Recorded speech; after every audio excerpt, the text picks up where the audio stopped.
I'm joined again tonight by Dr. E. Michael Jones. Dr. Jones is a historian, a researcher, and a prolific writer. His books include Libido Dominandi, Sexual Liberation and Political Control, The Jewish Revolutionary Spirit and Its Impact on World History, The Slaughter of Cities, Urban Renewal as Ethnic Cleansing, and the most recent, Barren Metal, A History of Capitalism as a Conflict Between Labor and Usury. Dr. Jones also publishes Culture Wars magazine. His books and a subscription to Culture Wars can be purchased at culturewars.com. Do you want anything to add to that intro? Any more info? Or? No, that's pretty much it. Oh, good. Okay. Tonight I wanted to talk to you about neoconservatism and their rise to power and virtual takeover of U.S. foreign policy in the 70s and 80s. Neoconservatism. What is neoconservatism? Who are they? The father of neoconservatism was Irving Kristol. Irving Kristol was a Trotskyite during the 1930s. They went to a lot of, most Jews were communist in the 1930s. Most Jews lived in New York City at that time. Most of the Jews at that point a lot of Jews went to City College in New York. And we have the famous story of Alcove A at the lunchroom there, which was the Stalinists, and Alcove B were the Trotskyites. And Irving Kristol was part of Alcove B and the Trotskyites. And so our story begins pretty much in the 1970s. Irving Kristol said that a neoconservative was a liberal who had been mugged by reality. This is all pure window dressing and obfuscation. That's not really what was going on here. Irving Kristol and the neoconservatives remained Trotskyites from beginning to end. All they did was redefine the class involved. It went from being the working class to the middle class, and the class involved in class warfare, and also the country involved. And so in the 1930s, the Soviet Union was the vehicle of the Jewish revolutionary spirit, but by the 1970s, beginning in the 1970s, the United States took over that role. It was the cutting edge of the Jewish revolutionary spirit in the world, where it stands pretty much today. So in order to get situated, we have to, I think, go to the crisis of the 1970s. We had Watergate, and then following Watergate, which was a coup d'etat that got rid of Richard Nixon, we also had the church hearings, which took place in 1976, named after Senator Frank Church of Idaho. And during this period of time, we also had the fall of Vietnam. And so we had a widespread sense of disillusionment in the country, and a widespread sense that somehow America's foreign policy had gotten out of control, specifically because of the CIA. So as a result of the church hearings, these exposed Operation Phoenix in Vietnam. They exposed a lot of the internal meddling. The FBI's COINTELPRO program got exposed during this period of time. And so Jimmy Carter decided to capitalize on this and make it the issue of his presidential campaign. And it succeeded. He got elected, was elected in 1976. And in 1977, he decided that he's going to clean house. He appoints his naval buddy, Admiral Stansfield Turner, as head of the CIA. And in November of 1977, Admiral Turner perpetrates what came to be known as the Halloween Massacre, the Carter administration's attempt to bring the CIA under control. The result of this was anywhere between 800 and 2,000 rogue CIA agents, also known as cowboys, were basically fired by Admiral Turner. And the budget was cut, and they were forbidden to engage in assassinations as part of their covert operations. So a period of what some would call demoralization set in the CIA. They didn't know what to do at this point, and so the foreign operatives then took over a group called the Safari Club, which was basically where they met in Kenya, Anwar Sadat, the Shah of Iran, other people I don't remember at this time. Saudi Arabia, of course, the most important. Decided to take up the slack that the CIA couldn't do, and so they became involved in covert operations, funding covert operations that the CIA could not fund at that point. It is at this point also because of the lack of funds that the CIA got involved once again in criminal activity in drug production. They lost their drug laboratory in Southeast Asia in the Golden Triangle with the fall of Vietnam. And at this point, Afghanistan became very important to the CIA because poppies grow in Afghanistan, and it became one of the major sources of the heroin production in the world.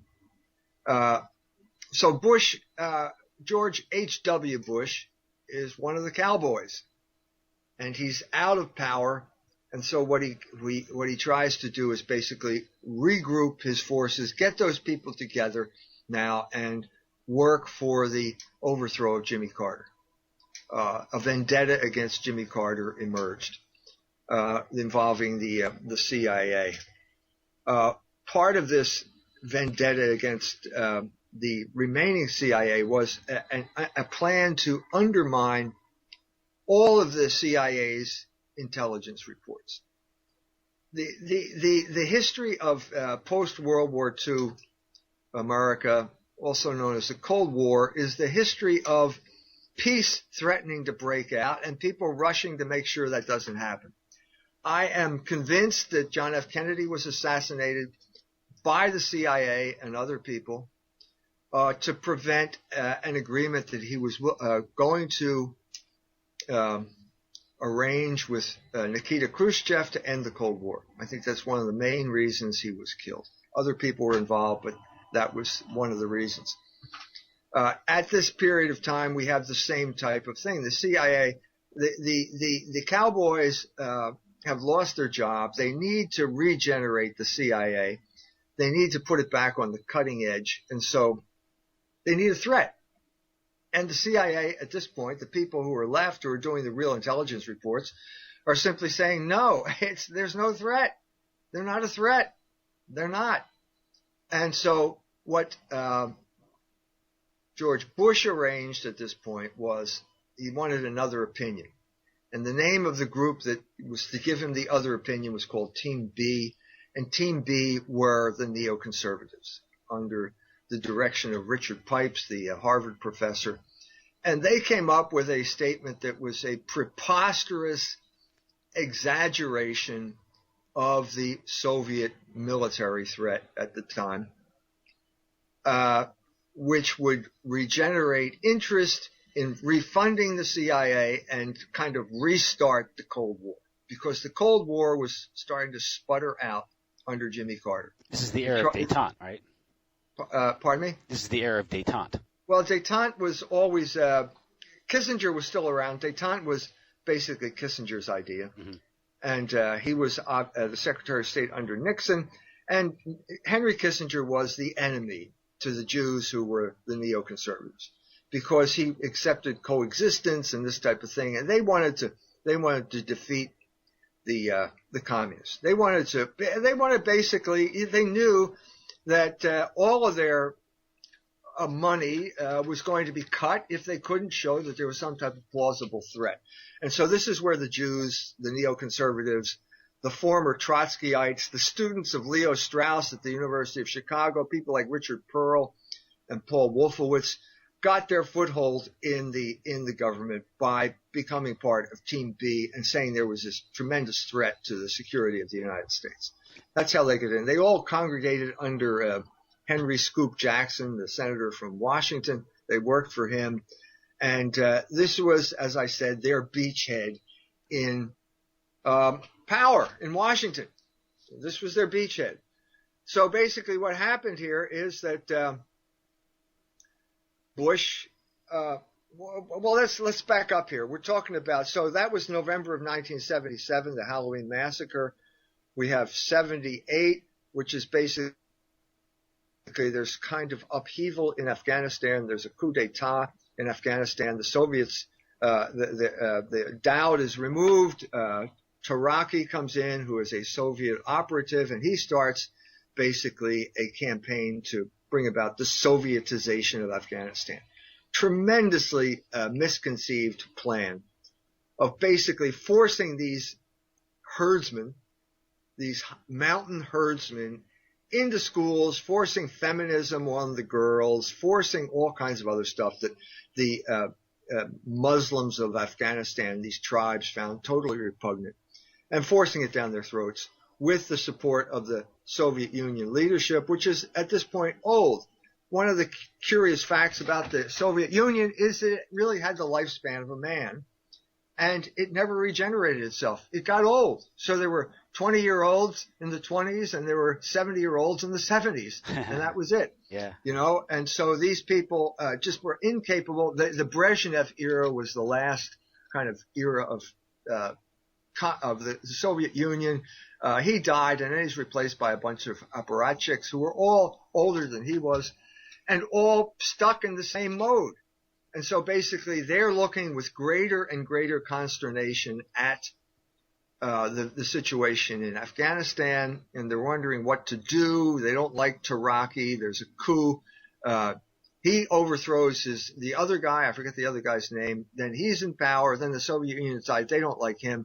And the CIA is aware that this is happening, And there are people like Zbig Brzezinski, who has always been the godfather of democratic foreign policy initiatives, and he's itching for revenge for Vietnam. So we have this convergence of forces here. At the same time, also the campaign of revolution in Europe is spinning to its conclusion. Also back in 1977, let's go back to 68. The revolution in Paris.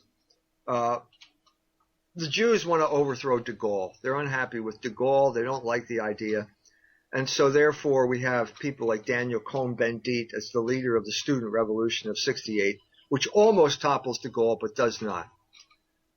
So we have the emergence of the radical left in France at this time. They reach a crucial crossroads, I think, in around 1975, where they have to make a choice. They are Maoists, and the question is, are we going for terrorism?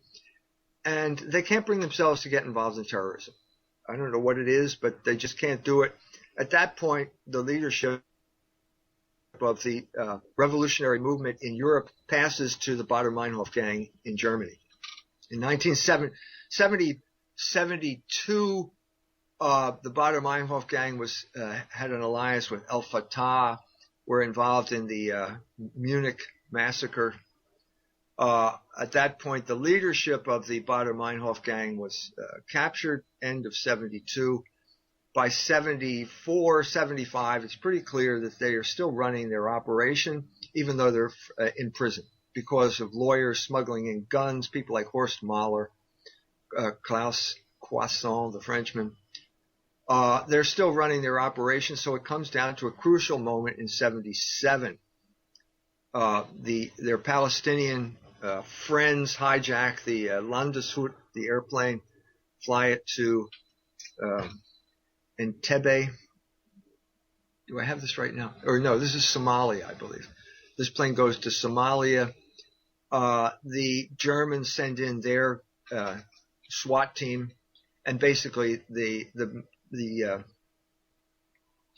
terrorists are killed, and the plane is free.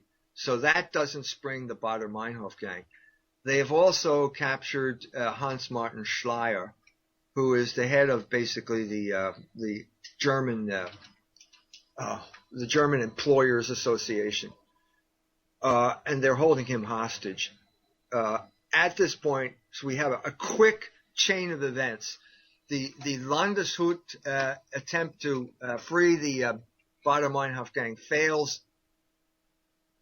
At this point, Baader, Enslin, and Meinhof commit suicide. At this point, the other Baader-Meinhof group that has Hans-Martin Schleyer as a hostage, murders Schleyer. So we are now at the brink of war. It looks as if the Baader-Meinhof gang is coming close to toppling the government. And at this point, I think the German left looks into the abyss, what could have been just ongoing terrorism of the kind we have in the Middle East, chronic terrorism of the sort that ISIS is perpetuating now, for example. And maybe it's because it's, they're fundamentally still Christian there or whatever, but they take a step back and they can't do it. They can't do it. And at this point, I think the left, the great body of people, the student left, my generation, the baby boomers in Germany, who had a lot of sympathy for the Baader-Meinhof gang and sympathy even for their terrorist acts, I think they back off. And at that point, one of the significant events is January of 78. There's a Congress in Berlin called the Tunix Congress. Tunix it sounds like Tunisia, except that it means tu nix, which means do nothing.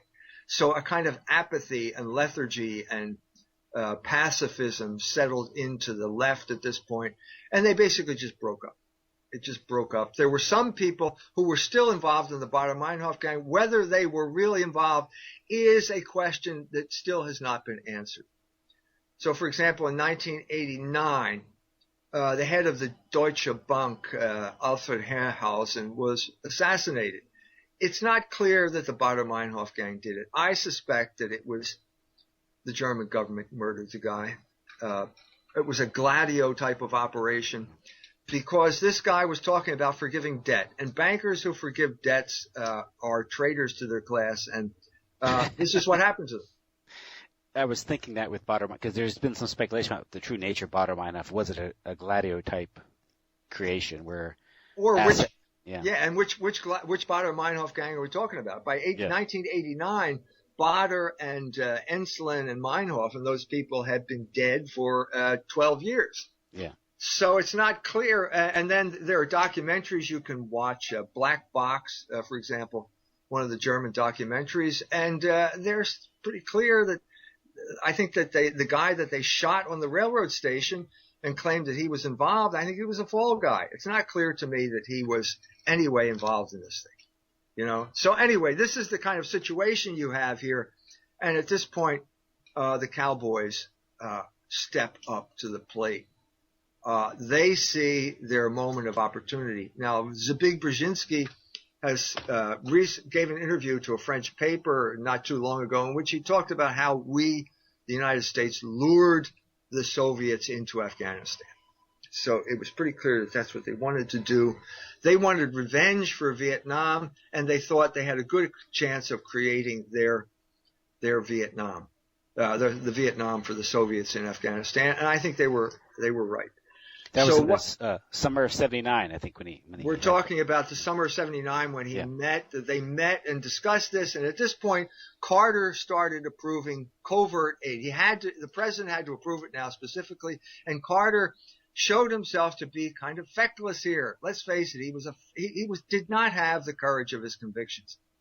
If you'd taken these CIA agents and shot them, line them up against the wall and shoot them, something like that, that might have been different. But basically just firing them, and then they all go and they congregate, and now they're out for blood. They're out for Jimmy Carter's blood. Yeah. So basically what you're seeing here is that George H.W. starts conniving with the Ayatollah Khomeini. It's important to mention that George H.W. Bush was a director for a little less than a year, appointed by Ford to succeed Colby, right? Then Carter refused to reappoint him. Ford felt that he was vulnerable on the right, and so he wanted to bring in the neoconservatives. Mm-hmm. That's what it was, and that's George Bush was the guy who could marshal them and bring them in, and that's where Team B came about, and that's how they got their beachhead in Washington at that point. And all the increased defense spending funds their think tanks. Indirectly. Yeah. Yes. So Well, they also took over private foundations. So basically, during the course of the 80s, Irving Kristol took over Bradley Foundation, and there was a man who was the head of the Bradley Foundation. They just did a book on him, and I forget his name. But anyway, this was to fund all of these neoconservative operations. Like Crisis Magazine, for example, which I think is defunct. No, maybe still exists as a online. It's been taken over. Anyway, when Dale Hudson went up in flames, the magazine pretty much ceased to exist. But it was created by Bradley Foundation, NeoCon money, to basically undermine the Catholic Church. And in all humility, undermine me, okay? Because Crisis it was called Catholicism in Crisis. It came into existence 1 year after Fidelity. I knew the guy, Ralph McInerney, who was the editor and founder. Michael Novak was also involved. And it was NeoCon money. I mean, Ralph is dead. He's gone to his reward. I always liked Ralph personally. But he once told me that he got a call in the middle of the night, and it's Michael Novak, and you can see the sweat pouring down his face, even though it's over the phone. And Michael Novak says to Ralph over the phone, "Norman's upset." Norman Podhoretz? Norman Podhoretz is upset. Well, I mean, what worse news could you get if you're a NeoCon Catholic operation than your Jewish godfather is upset? You know, and he's may threaten to pull the funding. He controls the Bradley Foundation now through his proxy, whoever the guy's name is, I forget. So anyway, that's sort of what Crisis was. That was that kind of money going into those people, that magazine, you say, was sort of, I would say, was theologically orthodox, but was interventionist NeoCon in its policy prescriptions, if I recall. Would you describe it? That's not how I would describe Okay. it, but you can describe it however you want. Okay. I think it was just a front. Okay. The Jews in the 1930s were masters at creating front groups. The communists were masters at this. The neoconservatives simply did it on the other side of the political spectrum in the 70s and 80s. Nothing changed. Nothing of essence changed. That'll explain why Michael Novak was awarded the Templeton Prize, all that money, right? Yeah, and also why he would write The Spirit of Democratic Capitalism while employed by the Jews at the American Enterprise Institute. Mm-hmm. That is nothing but a pathetic attempt to overturn Catholic social teaching. Which succeeded in places like Poland and probably still has some impact. They still have those seminars in Poland. George Weigel has kind of taken over his role in that regard. So we have 1979, and I think we have, well, let's say late 78, the demonstrations in Tehran are getting more and more insistent, and they're getting bloodier by the moment. The Ayatollah Khomeini absolutely hates Jimmy Carter. And so Bush wants to be president, and he's going to use his CIA cowboys to get him elected president, but it's not in the cards. And so as 79 turns into 80, it looks as if Ronald Reagan's going to be the guy. But George Bush, he's not the bag man. I forget, was it Colby? Anyway, the CIA, some guy in the CIA was the bag man, delivered a couple $1 million to the Ayatollah's people. Was it Casey? Casey, I think it was. Yeah. Oh, Casey. Yeah. Anyway, I think it's $24 million. This is I'm getting ahead of myself. Let's go back chronologically. Okay. February of 1979, the Ayatollah comes to power in Tehran. 3 million people show up at the airport. He drives down the main road there in his Chevy pickup truck with people all over him, and institutes basically an Islamic republic, which is interesting from the point of view of what Freud would call the return of the repressed. Because at the very moment that the Catholic Church is abandoning its traditional teaching on the relationship between church and state, namely that the church is the soul to the body of the state, and they're adopting the views of John Courtney Murray and de facto separation of church and state, baptizing separation of church and state, the repressed returns in Iran. Because they understand that separation of church and state is a sign of decadence. And we, I think, as Americans, have to admit that they were right, that this system has failed utterly and completely. So in the vacuum that followed Vatican II, the Catholic Church basically signed on to the American agreement of the American understanding of church and state, largely because of John Courtney Murray, largely because of the Cold War and their participation in the anti-communist crusade. And the result has been an unmitigated disaster for the Catholic Church. The most recent outrage being day before yesterday, the Supreme Court ratifying gay marriage. A system totally out of control because the Catholic Church has withdrawn from saying that it has a right to determine the moral order, to stand up for the moral order as the basis for the social order. So that's collapsed completely at this time. So the Ayatollah then reinstitutes it in 79.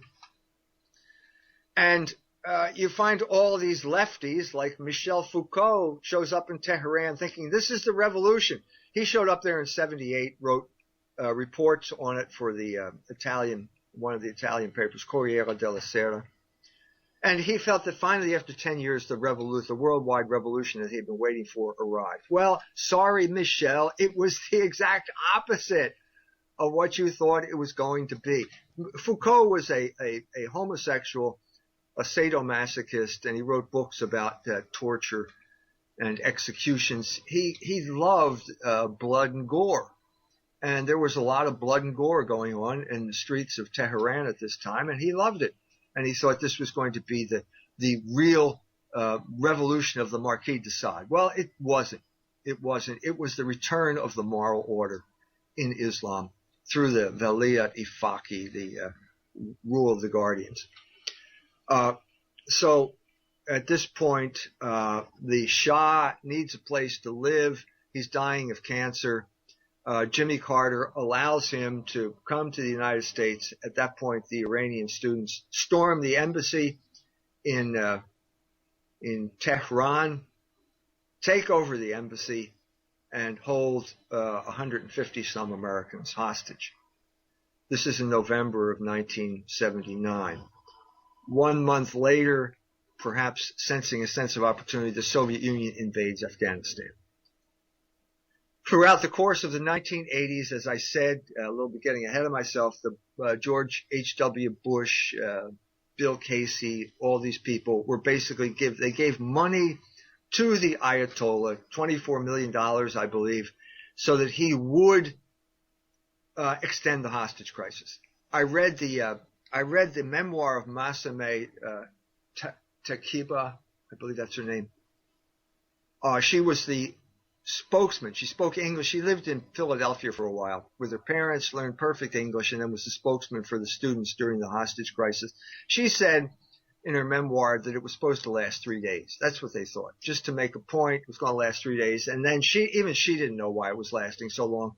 And she said, well, there are people who say the Ayatollah may have collaborated here. I don't know. Basically, she's admitting that it probably was true. We know it was true now. So the Ayatollah is collaborating with the CIA here at this point to drive Jimmy Carter from office, which happens. And then there's that great moment when Ronald Reagan gives his inaugural address and he says, free those hostages. And within 15 minutes they were free. As if he had some type, what power this man had. How did he do that from all the way over there? And so yeah, Robert Perry and also Barbara Honegger has detailed that in their books. And the money transfers, the arms shipments, and so all the mechanics, all the details of the deal are there. Just the explanation hasn't been provided. Yeah. But you can put two and two together. Yeah, what's going on there? So at this point, the Americans promise we'll never interfere in your internal affairs again. Well, that wasn't even worth the paper it was written on, because within 1 year they had goaded Saddam Hussein into attacking Iran, and as revenge for the hostage crisis and as revenge for losing that. But the important thing, from our perspective, was the war in Afghanistan. Because at this point, the CIA now, with Reagan in power, all bets were, there were no, the rogue CIA is back in power. And you can read, there's a fictional account, sort of fictional account, Charlie Wilson's War, starring Tom Hanks, a totally loathsome politician by the name of Charlie Wilson from Texas, a total pawn of the Jews, got arrested. It's hard to believe, but he's arrested for drunk and driving, hit and run driving, dead drunk, which he was most of the time, and within weeks of the election. Well, he's toast, right? Well, no. Ed Koch gets his Jewish buddies together in New York City. They raise $100,000, and everybody knows that our system is $1, one vote, and so he's reelected. And now that he's reelected, he's one more stooge for Israel involved in this thing. But his great cause, he had falling out with Israel. He understood what they were doing. He didn't like it. There was still some humanity left in this guy in spite of all the stuff, all of his drinking. But what you have here now is the great Holy Crusade. The CIA comes back with a vengeance now. They are the funneling arms to the Mujahideen, the holy warriors in Afghanistan. And basically what you saw at this point was that the entire Islamic world was called upon to move in, go to Afghanistan. Actually, they had to go to Pakistan first, go to Peshawar and meet with the ISI. And the ISI, which is the Pakistani intelligence group, is coordinating things with the CIA, and we'll arm you and we'll send you in there to fight godless Soviet materialism. Now, at the same time, again, to get back to 1979, June of 1979, Pope John Paul II arrives in Warsaw and says Mass at Liberty Square there in Warsaw in front of 1 million Poles in what is still officially an atheistic, communistic country. So you have in 1979 this movement of history, I think the genuine world spirit, what Hegel would call the zeitgeist, moving history, and a revulsion against materialism, the 19th century ideology that spawned both Soviet communism and also American imperialism. Both two sides of the same evil coin, as far as I can tell. And the difference being that the Pope John Paul II, was avid to become involved in the anti-communist crusade, to restart it after Paul VI got disgusted with the Americans, got disgusted with their double dealing, and created Ostpolitik, which corresponded to détente with Henry Kissinger and so on and so forth. Well, now we're going to show those commies, and now we have the Pope on board. And so this is where we get into the things that you were mentioning, Pei Due, the Masonic Lodge. The Vatican Bank is now getting money from the CIA, and they're laundering money so that they can bring down communism, so that we can get fax machines into Solidarity, the union in Gdańsk and Poland. And the church has been paying the price ever since. This is what happens when you get worldly ambitions. And I hate to say this about a guy who's now a saint, but I think he had worldly ambitions that were going to have significant blowback for the Catholic Church, and is still having blowback. It's one of those Catholic Church. It's one of those bad deals the church has historically made throughout history. Well, the church is always feeling we can't survive unless we have France protecting us, or Spain protecting us, or we can't survive without the Roman Empire protecting us from barbarians, and they're always wrong. And so now, after World War II, is the church saying, well, we can't survive against the communists unless we have the United States protecting us. Well, we now know that the United States was every bit as much the enemy of the Catholic Church as the Soviet Union was, and worse because they were subtler. And, of course, if you look deeper into history, you find that Marxism, communism, was financed by Wall Street. Right. So there's a Jewish connection because you've always got some rich Jew like James Rothschild willing to fund some Jewish revolutionary like Heinrich Heine. That's what Balzac said. Saw the two of them walking down the streets of Paris arm in arm. He said, "Voila, tout l'esprit juif."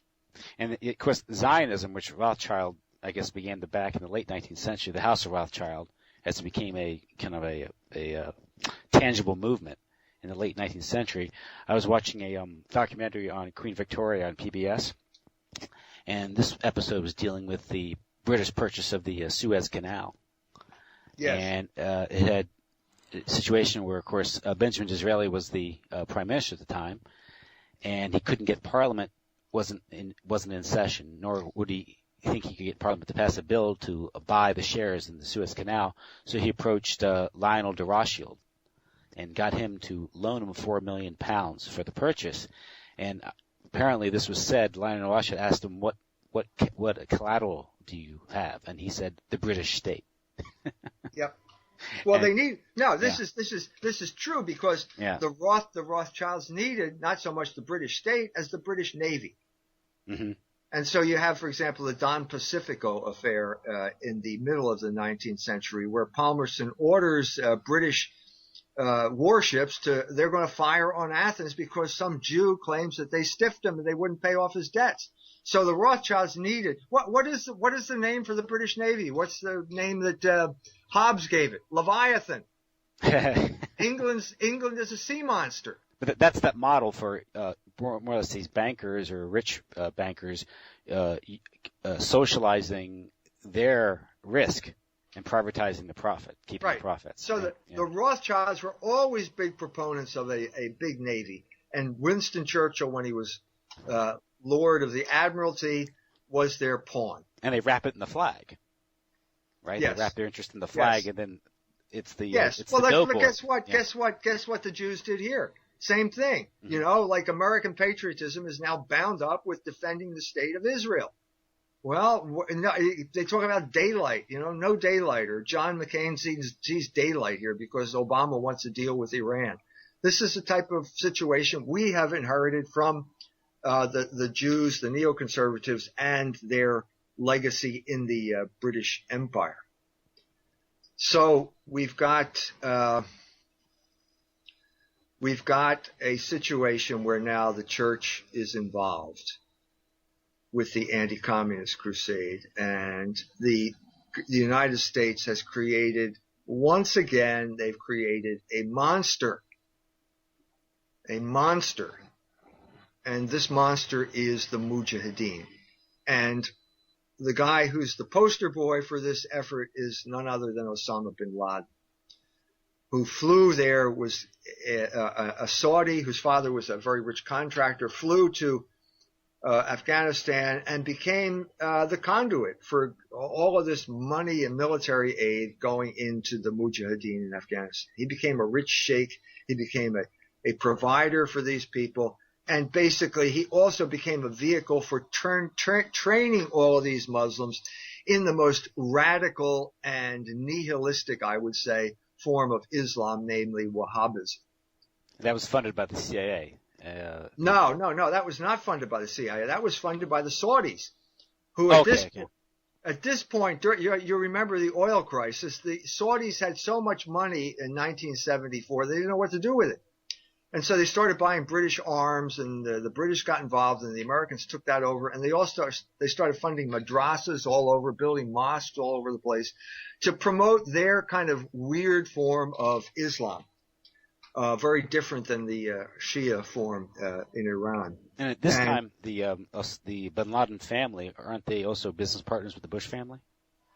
The Bush family is heavily involved in Carlyle Group and all that. Yeah, the Carlyle Group. There are pictures. You can Google the pictures of George H.W. Bush walking hand in hand with Prince Saud or whoever he is at that time. Anyway, yeah, they're a very close relationship, which also played a crucial role in 9/11, by the way. But again, we're getting ahead here because what you've done here is you created a monster, and the monster is now this group of Islamic fanatics who succeed in driving the Soviet Union out of Afghanistan. And then the story is, well, now what? What do we do now? Liddell Hart wrote a book called Strategy about irregular warfare, and he says it's always a bad idea. It always backfires. It always creates more problems than it solves because you're always attracting criminals. They're the people that want to get involved in this thing. And this is precisely what you see now in Iraq. ISIS, they're criminals. They're murderers, criminals, rapists, you name it. They do it. And these are the direct descendants of the Mujahideen. In other words, you create this monster and it morphs and it doesn't die. You've got what now the CIA would call a disposal problem. What do you do with these people? They're real human beings, and so they go to Somalia after they leave. Osama bin Laden goes to Somalia, and you end up with Black Hawk Down and Mogadishu. You know, the United States wants to intervene in what they call a humanitarian effort, and you can watch the movie. Ridley Scott did the movie, graphic pictures of those helicopters flying into Mogadishu and getting taken out by RPGs. They realized the technique of taking down helicopters by firing an RPG at the rear rotor came about in Afghanistan. It was one of the standard techniques of taking down Soviet, and here it's now taking out American helicopters in Somalia. It's classic blowback, because the Americans are too stupid to realize that these people have a mind of their own, and they hate America. America, the one thing that unites the Islamic world, which would unite people, the Saudis and the people like Osama and the Shia, is the notion that America is the great Satan. So they came out of Afghanistan energized. They came out thinking, we are the ones, the Mujahideen are the ones who defeated communism, and now we're going to go after the other Satan, the other materialist power. We're going to go after America. And so Somalia, Black Hawk Down, that's the first instance. And you've got this group of people that are causing trouble wherever they are. They're in North Africa. They eventually end up in Libya. And this is one of the most shameful incidents in recent U.S. diplomatic history. Hillary Clinton's shameful performance in Libya, where she basically used this group of people, this Frankenstein monster, to destroy Gaddafi and enable the looting of Libya. The gold is stolen, the water is stolen, the oil is stolen, the country is in complete anarchy. And then that group of people, she's arranging with the ambassador to send this group of people and their weapons to Syria. And that's when the ambassador got killed. And that was on Hillary Clinton's watch. And how anybody could vote for someone like this after this debacle in foreign policy is beyond me. But that's what happened. So here you have the whole story. Syria is supposed to fall. Every week during, 2013, 12-13, every newscast, every night is that what's his name now? I forgot. Assad. Assad is on his last legs. The freedom fighters are fighting. Any corpse you find in the street. You know, the guy could have been run over by a truck, but the camera will zero in. And here's another example of Assad killing his own people. Pure, unadulterated propaganda, and it didn't work. And so what you have now is this group of people. Now they're back in Syria again. They just attacked that Kobani. They just are back attacking Syria again. So a total monster, the fruit of this evil CIA cabal to overthrow communism, totally out of control. Nobody knows what to do about it. So all this mayhem they're stirring, all the trouble, the mayhem that they're stirring up with these proxy forces, it may be awful for the people on the ground and ultimately bad deal for the American people, but it does serve the interest of a narrow few in the military industrial complex and national security state, and namely Israel. Because Israel has a long-term objective of destabilizing its neighbors, correct? I mean, that's right. There are some people who say that Israel is the main sponsor of ISIS, but that the main goal here is anarchy. Israel loves it. The Jews love it when their neighbors are weak, when everyone's weak but them. And I think that's what's happening. And that you see, so now they're perfectly happy with complete monsters like ISIS the only people who are fighting ISIS on the ground are the Iranian militias. And who is Israel concerned about? It's Iran. Well, this is preposterous. Even more preposterous was this ridiculous speech that Netanyahu gave just earlier this year, where he linked ISIS and Iran. It's totally preposterous. They're fighting each other. Yeah. They're fighting each other right now as we speak. The Iranians are the only people who are putting boots on the ground, and that's the only way you're going to get rid of these criminals and terrorists.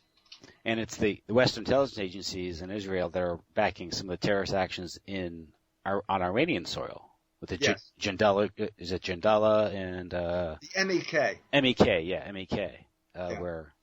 And there's also the Stuxnet virus and all that cyber terrorism. That's virtually admitted. Yeah. So I mean, it's anything the aggressors. It's obvious who the aggressors are if you just simply look at the facts. Yes. But it might be because I think, as you've mentioned in some of your other talks and writings, is what Iran presents is, again, it's a cohesive, stabilized Islamic republic, and I guess the Anglo-Israeli West can't brook that type of resistance, however trivial. No. And they've never gotten over losing Iran when the Shah fell. They've never gotten over it. So, but on the other hand, we have this moment of sanity, which is Obama trying to come to some type of agreement with Iran.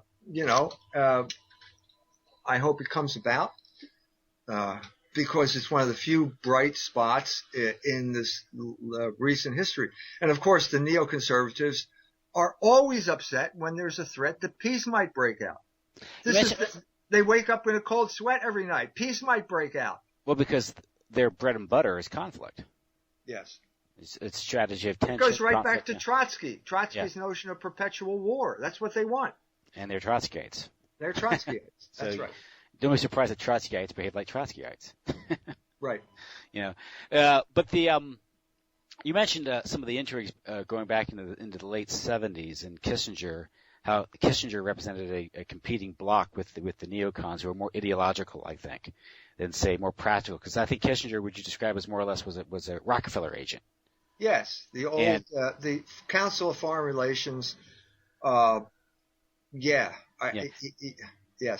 And he was more or less installed into the Nixon administration to kind of handle Nixon for the Rockefeller faction or that entity. But we come to the fall of the Shah, and there has been some speculation that whole thing of first of all bringing about the Shah's downfall has something to do with Chase Manhattan Bank, and they were over the barrel financially with the Shah, and they benefited greatly from the frozen assets. That's right. You're absolutely right. Can you go into that? Because to me, that's the part that a lot of Americans don't understand. For one thing, is that we're dealing with different factions. It's ideological neocon Jewish faction, the waspish Rockefeller faction, with Kissinger versus the neocons, and that's this was David Rockefeller, and they were heavily invested in Iran. And if the Shah went down, they were going to lose a lot of money.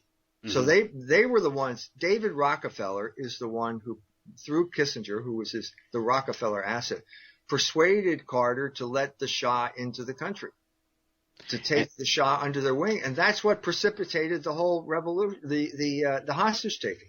Now, did they have some sort of inside information that there'd be this hostage taking, and that could be a pretext for seizing Iranian assets? No, I don't think nobody knew that the hostage taking was coming.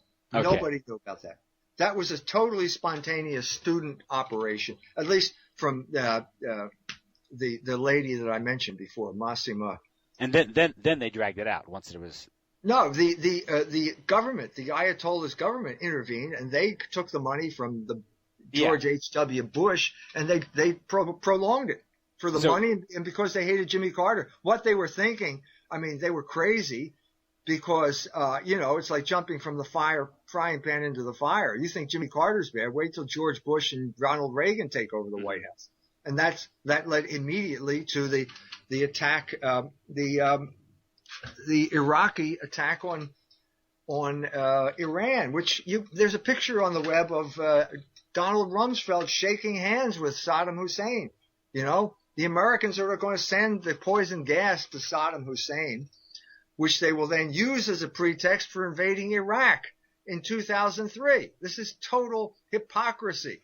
And of course, that war set the stage for the Gulf War in 1991 too, because That's it was, right. It was That's the war right, debts, and yeah. That's right, because I think that Saddam felt that he could trust Bush, and his ambassador April Glaspie said Saddam basically floated the idea of what if we take your Kuwait, and she said, oh, we don't care. And then of course they lured him into Kuwait, and then that was the excuse to this big coalition to attack and remove Saddam Hussein.